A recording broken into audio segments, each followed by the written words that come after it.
Hi there. Just a thought. Clutter is nothing more than postponed decisions. Barbara Hemphill. Well, I don't know what's come over Rob and me the last few weeks. Maybe it's our tenants leaving the lower part of our house, which is now where my studio is. Could be it's a matter of hitting 5 years in BC last month and seeing a whole lot of disorganization where we should be settled in with everything in its place and a place for everything and all that. Or perhaps it's the whole new year mentality of out with the old, but in this case, do not replace it with the new. Do not.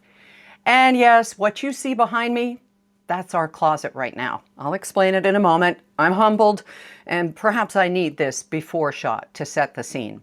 We're on a tear, getting dressers, ordering cloth baskets to help make that closet look less like the police have just tossed our place for evidence. I got more scarves than a 1950s burlesque show. We're ridding our home of things that never really should have made the move from Ontario in the first place. And does anybody really need 4 flippers? The pancake, not the scuba kind. One of which has a broken handle? I think not. Take my so-called travel closet, which I spent hours clearing out yesterday. In it, I have 2 tiny old hair dryers to take on trips.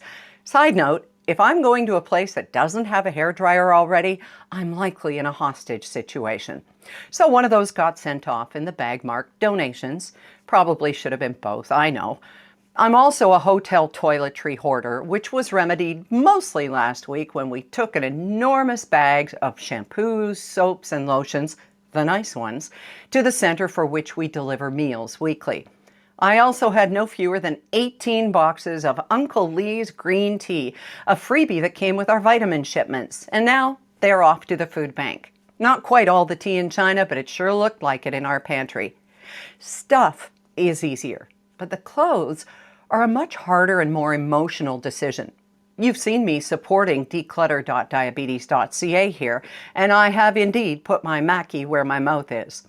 Okay, I don't have any Bob Mackie stuff, but it's better than the moo or mucklucks that Rob suggested for that line to replace money. But here's the thing, and you may have faced this over the past 2 years.